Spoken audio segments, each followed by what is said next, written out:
Hello, I'm Mark Aldred from Auriga. Today I'm going to speak about how the same technologies which are used to drive the ATM channel are at the heart of branch rationalisation programs and delivering next generation experiences worldwide. I'm going to cover three topics. Our friends at the ATM IA speak a lot about a future superhighway, and this is partly because we are plainly currently on the wrong track, the wrong road. We're starting from the wrong place and we risk heading off in the wrong direction. The infrastructure that supports the world's ATMs today is a constraint, and it should be changed, and it can be changed today. With the right infrastructure, ATMs can be at the heart of the next generation branches, can lower costs, extend services, and maintain the critical connection between banks and their customers. And it must be secure against increasingly frequent and sophisticated cyber attacks. Auriga, a little if I may, is based in Europe, but we have offices and partners worldwide. We're 370 people with an average age of 33. We support 150 clients on 3 continents, and they in turn support another 300. We survive and grow by investing heavily in innovation. We support over 40,000 devices in Italy alone, and we have more than 70% of that market. We processed, in fact, over 100 billion euros in that country in 2019. We're the world's leading independent provider of multi-vendor software solutions which integrate all of a bank's digital channels and include all of the components required to deploy and manage self-service banking estates as part of a 21st century channel strategy. Auriga and our clients and partners believe in the power of every channel to deliver value to banks and their customers, and believe that every channel is equal. Self-service banking should of course be central to any future channel strategy and should be seen as a vehicle for change and growth rather than as a cost burden. So in the digital era, branches need to adapt, and self-service should be seen as a strategic vehicle capable of feeding growth and enabling modernisation.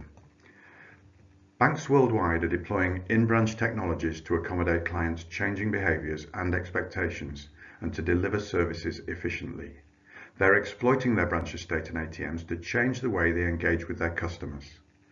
Once a bank has a joined-up channel strategy like that, then the data that can be gathered and mined about customer behaviour, the movement of cash, and about the technical assets of the bank can be used to inform great business decisions. So we see a world of changing branches and other channels with the ATM at the heart of that change and driven by that most valuable of commodities, data.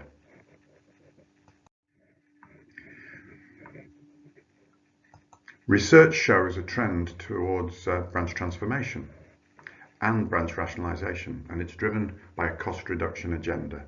There'll be fewer branches, of course, there'll be fewer tellers, but more customer-owned and more customer-activated devices, including ATMs, VTMs, cash recyclers, and assisted services devices.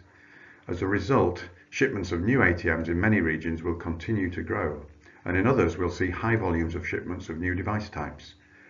I think everyone here is agreed that a cloud-based architecture is key to managing cost and efficiency, and we certainly subscribe to that belief with our own commitment to provide solutions that were built for the cloud and can be hosted or deployed on-premise or in the cloud. We built that in from the beginning. So, the ATM should be central to the emerging channel strategies and certainly remain a critical part of them. But there are barriers, and the industry built them. We did it to ourselves. What has worked until now will not work in the new world, and the sooner we address that, the better. So what's the problem? A brief history of the ATM shows, if you'll indulge me, that the infrastructure deployed worldwide and accepted as the de facto standard is no longer fit for purpose. When ATMs were first widely deployed and seen as an innovative new digital channel, the hardware vendors set the standards. 40 years ago, NDC was born to help bridge the gap between an ATM's hardware and software and the switch which drove it. The requirement of the switch was to be 100% available or close to it and provide authorization of funds while managing the devices. The requirement of NDC was that it connected to the switch and the authorization system in order to give access to funds. At the turn of the millennium, a standard was agreed with the objective of opening the market and providing choice, and as a result reduce costs to deployers. Multi-vendor software should allow deployers to select different, lower-cost hardware without disadvantage or difficulty. Of course, this model has worked for some, but as the dominant vendors adopted their own MVS solutions, they again secured their position, and it's no surprise today to learn that the world's top 2 hardware sellers also sell the most multi-vendor software. Maybe the world wasn't ready, but certainly MVS, multi-vendor software, did not really achieve its objectives, as the hardware vendors still dominate the market and the switches still manage all the traffic. There's a new model emerging. And it's already being delivered, and it's delivering massive benefits to deployers in Europe and elsewhere by removing the dependence on the switch. In that way, innovation can be accelerated and achieved at lower cost and risk. By removing the NDC protocol altogether, true channel integration can be delivered quickly. Costs will be reduced, additional services can be delivered, and the self-service channel can be modernized. If the system is truly integrated and delivered from one source, the costs of management of self-service estates can be massively reduced, and income from the channel can be increased. Of course, the hardware vendors are jumping on this bandwagon, but they're starting from the wrong place and will take years to deliver anything really that resembles this. The world can't wait for that. If you do deploy this channel-centric model, as many already have, then banks can think differently about themselves, think differently about their branch networks and their self-service channels. A different approach to branches is not only possible, but is one of the only ways for legacy banks to protect and grow their businesses. And the truth is, if they don't adapt, then there are others waiting and willing to step into their shoes. So the channel integration model is the future. Don't take it from me, just look at the investments the industry is making in this new model. It's the new normal, and it brings many, many benefits. For example, freedom of hardware choice leading to lower costs, faster time to market for new revenue generating services, greater reliability and ease of management, again leading to lower total cost of ownership. Customer experiences that are aligned to customer expectations, even the screen agers who choose not to engage with their bank other than through a smartphone. And the fact that it's integrated leads to customer-driven, personalised journeys. They used to say faster, cheaper, better, pick 2, but the channel integration model is the best of all worlds, and that's why everyone is investing in it. But financial services are not like famous name consumer goods. They're different. They have a social impact, especially in today's world. They're another utility that we must allow equal access to all customers, whatever their choices. What is required now more than ever is customer-centric, secure, accessible banking. Technology that brings customers closer to their providers, that is always on and everywhere, and that is for every customer, all about me. We've learned from systems outages that technologies supporting online and mobile banking can fail and can create inconvenience, distress, and of course reputational damage. Equally, we now know that in times of need, in times like these, that remote secure access to banking services is vital, and its availability is non-negotiable. And I can't, of course, speak about this subject without raising COVID. It's had a massive impact in customer behaviour, on cash usage and ATM withdrawals. Anyone who believes that those changes are permanent and irreversible may be mistaken. Anyone who acts permanently to reduce choice and access may regret it. As we settle into a new normal, let's not leave anyone behind. Of course, because it's not the right thing to do, but also because it would be bad business. So what does a bank look like when it's able to accommodate the digital natives happy to engage solely through their smartphone, as well as those who prefer or insist upon personal contact and a physical space? What does the bank look like that doesn't rely only on one or the other of these, but provides both?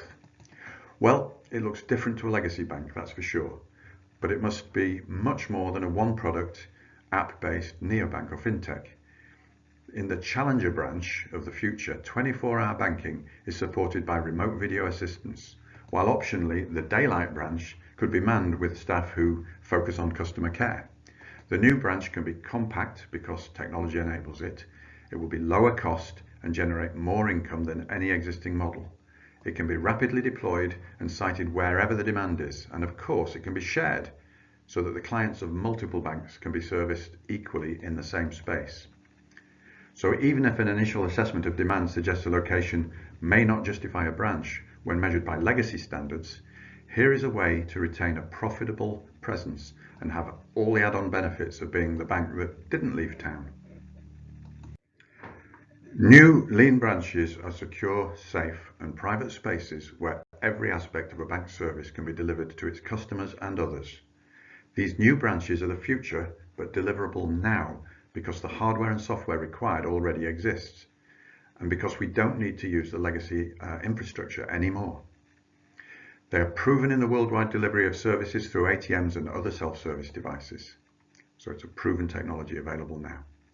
How best can these new branches be deployed? Well, the good news is that if the technology choices are the right ones, then they can be rolled out rapidly.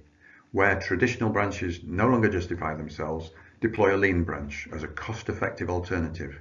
At the same time, you'll see greater efficiency and improved results. Extending the service offering and business hours can only lead to greater profitability. Supporting communities, the environment, and of course your own customers could lead to levels of loyalty from another age and to a reputational boost. And of course, where the high street is not the right place to site a lean branch, it can be wherever the demand is. Previously, that might have been thought to be an out-of-town shopping mall, but in these unusual times, we're now seeing that that model is under greater threat from online alternatives, even than the high street. So it's maybe not the best place for the future, and the future mix is by no means certain. Having this kind of deployment model means banks can keep their branch strategy under constant review and adapt in near real time. And of course, if they don't, someone else will. Then of course, it must be secure. As we've already discussed, banks provide essential services that need to be available 24/7, 365 days of the year. Keeping them secure is paramount to success. As cyber attacks on critical devices are highly targeted and designed to spot any embedded vulnerabilities. The new branch sees a combination of information technology and operational technology, and these are two different things, and they need different approaches to keeping them secure. Today, we are too often using generalist tools to do a specialist job. This, like other components of the infrastructure, needs to be swapped out for specialist comprehensive security solutions, and they too are available. By putting an effective operational technology cybersecurity strategy in place based on the right set of protection technologies, it's possible to secure critical devices and therefore the new branch without impacting operations and while complying with regulations. Given that financial services providers are a constant target for criminals, they need to maximize efforts to keep up with this dynamic threat. They need to avoid breaches of the large databases, leaving hundreds of thousands of people's data at risk.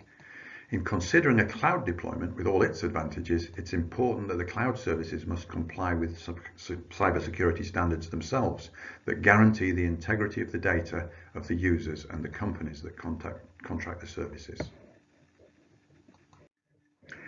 So all that's required of an ATM deployer and banks is to make good judgment about what channel to use to distribute which products and to what demographic. And this can be made easier when there is total flexibility of the technology inside the branch. No predetermined, pre-built, pre-configured, no one-size-fits-all approach, but specific to its circumstances, built flexibly from the most cost-effective components that are market-ready and deliverable today. If they do that, then costs will be reduced through optimized efficiency. New revenue streams as well as extended business hours will drive profit growth. Banks will be part of their communities and a trusted part of the lives of their customers, whose loyalty, stretched by generations of tech-led innovation, can now engage on their terms. And a combination of services and business hours extension will create new demand so that branches can be justified where previously they might not be, and customers get a better deal. So to summarize, We're being constrained by the past, and our usual approach is part of the problem. COVID has served to accelerate, even if only temporarily, trends that can't be ignored. Banks who are closing branches and removing ATMs along with them are handing over control to new entrants, but are also missing the point that these assets have real relevance now and in the future and can be part of the solution, not part of the problem. And of course, security is the foundation of everything, and vulnerability can threaten us all. So thank you for your time. I'm Mark Aldred, and I'm here if you have any questions. Thank you.